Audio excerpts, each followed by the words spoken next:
Welcome everybody to another episode of Ganbei. I'm your host, Art Dicker, and today we have a fantastic episode. Without further ado, I'd like to introduce some other folks on the panel here today.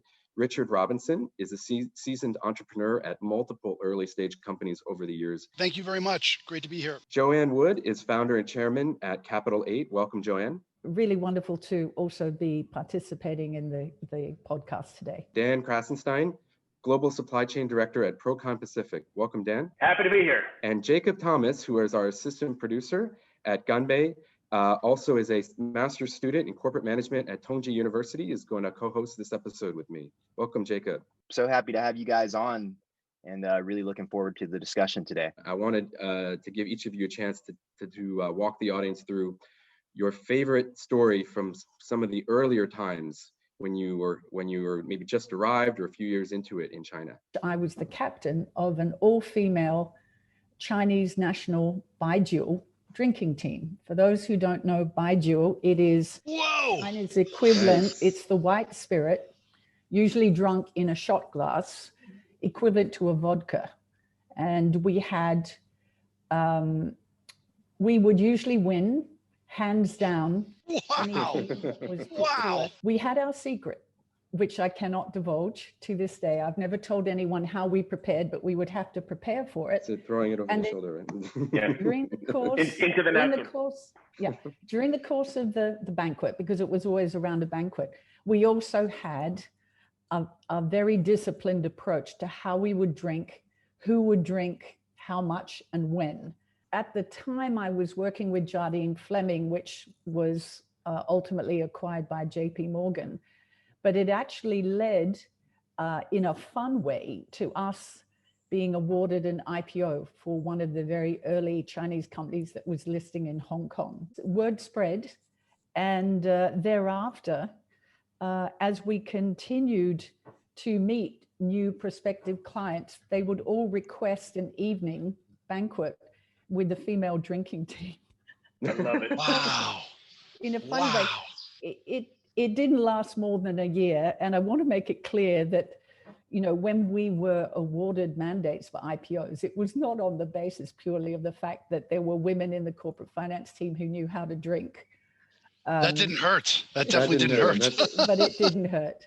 Some people have actually told me straight up that now kind of the heyday is over and they wouldn't even necessarily recommend someone to try to build a career in China. I was kind of wondering if you guys agree with that, or do you think there's still sort of that, you know, Chinese dream? I disagree that this market is closed. As an entrepreneur, someone coming in who has a great concept, great idea, I think the world is your oyster, so to speak, still in China.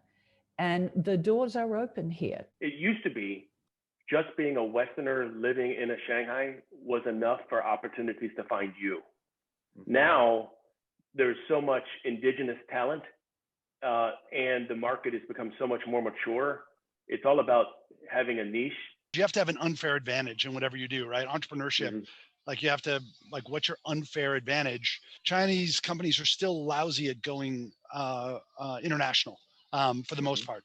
It's not going to last forever, but there are definitely opportunities there. I was wondering what you guys think is kind of the key, the difference between those who sort of make it and those who don't in China. Immediately, 2 words: hard work, persistence, absolute commitment, 110% commitment, but never give up. I'll leave it there. Sorry, Dan.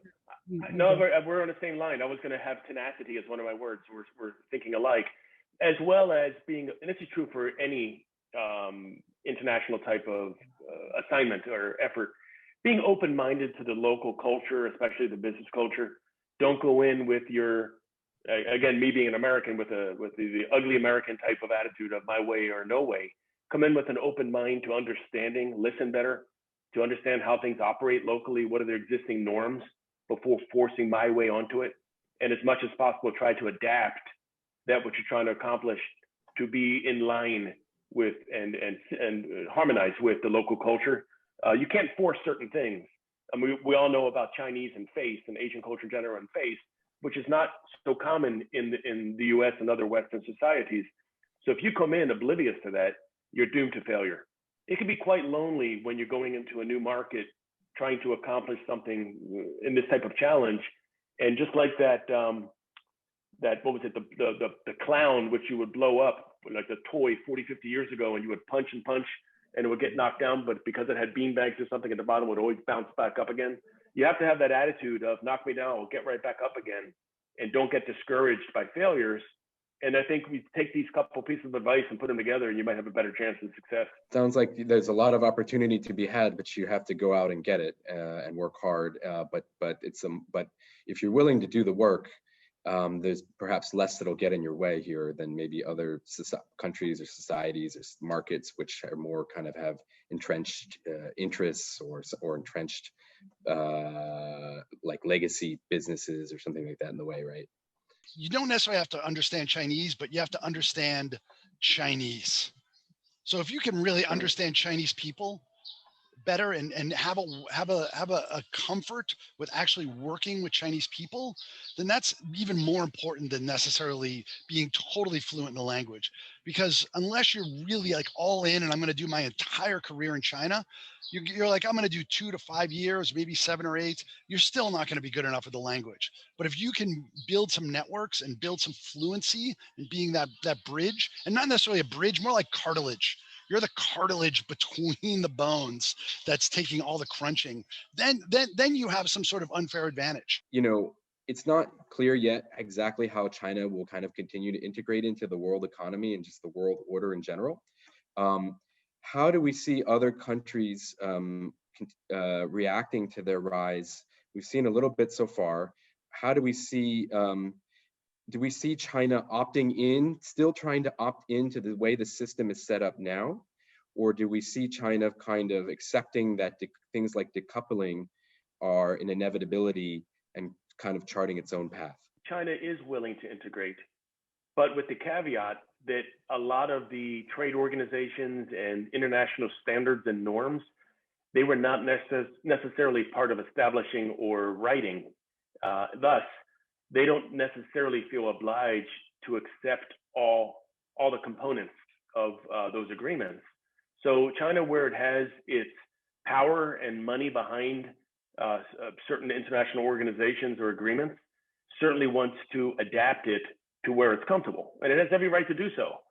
I don't believe personally that there can be a total decoupling.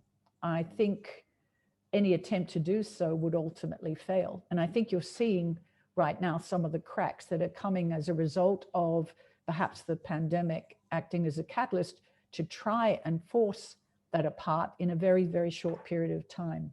There's a group called the State Legislators Leadership Foundation, SLLF, about 50 years old, nonpartisan group to train state legislators because a lot of them don't have legal backgrounds. And that was signed as an NGO under Obama and Xi. And the idea around this group, I'm the Asia board of this organization, is that on the subnational level, on the federal level, there's a lot of clash, but on the subnational level, Indiana wants to do, I want to, trade my soy into China, right? And, in Heilongjiang, is like, I want to do, a factory setup in, Louisiana. People want to do trade and commerce, and decoupling, of course it will happen. Like there are some things that are too sensitive militarily and politically that need to be decoupled. But as far as commerce, the only way forward, the absolutely only way forward is through that economic engagement and dialogue. Do we see China having these kind of systemic long-term advantages, or do we see the Chinese economy hitting some headwinds in the future? With all the money and support a lot of it going towards the state-owned enterprises and less towards the private sector, there is a bit of a squeeze on the private sector. And that's where a lot of the true innovation does come from. So my concern for the future will be precisely that if the private enterprises are not given both financial and legal support to take chances, that there will be a stifling of the innovation. That leaves me a little bit concerned. That's a good point. State capitalism and support gets you pretty far, but at the end, maybe not far enough. I like to describe China as a tree with 5,000 years of roots going super deep to the core of the earth.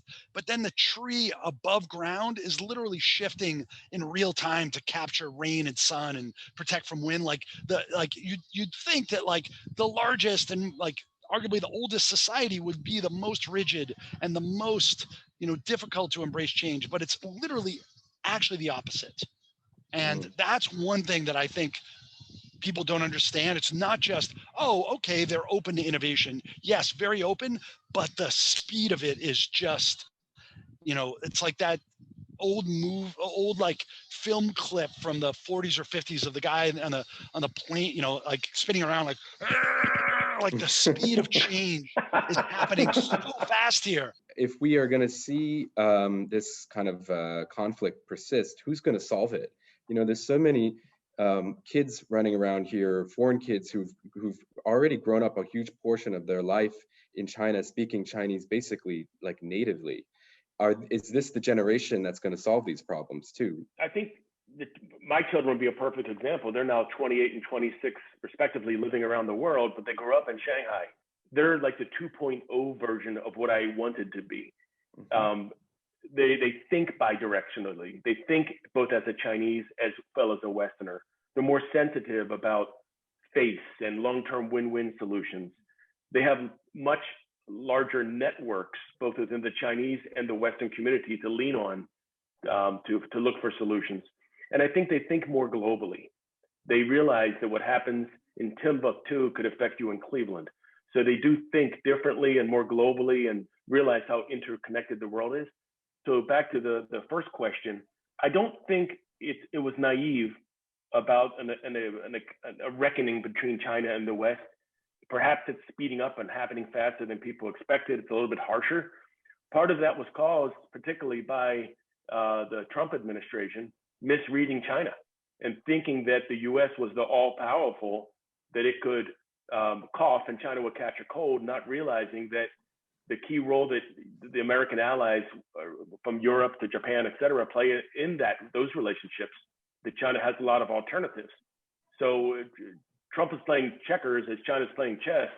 And it's really an eye-opener to the United States and other Western countries to realize that if you want to have your reckoning with China, fine, go for it, but be ready for the payback, because China's quite a powerful adversary to deal with, and make sure you go into it playing a long-term game.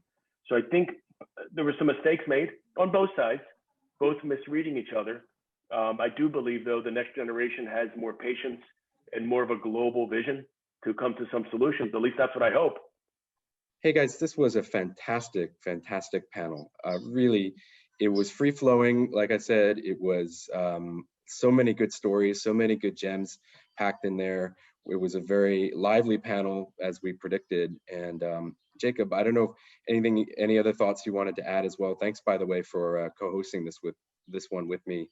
Happy to not be the lonely guy doing it myself here. Yeah, I had a great time. I just was going to say thank you all once again. This was a really fun and insightful, discussion. And I think we covered quite a lot. Of course, obviously, there's so much more that we could discuss. And so I think for sure, and I'm sure Art as well, I hope we could do something like this again sometime. Absolutely. All right, guys. Thanks so much. Appreciate you joining. Well done, Jacob and Art. Thank you, guys. Thank you guys for being great guests. Terrific fellow panelists. Absolutely. All right, guys. Thanks so much. Let you get on with the rest of your days. 7:30 p.m. in Los Angeles. I gotta go. Yes. Hey, Churfano. Thanks, Dan. Thanks, Dan, for sticking on. Bye, guys. Happy holiday.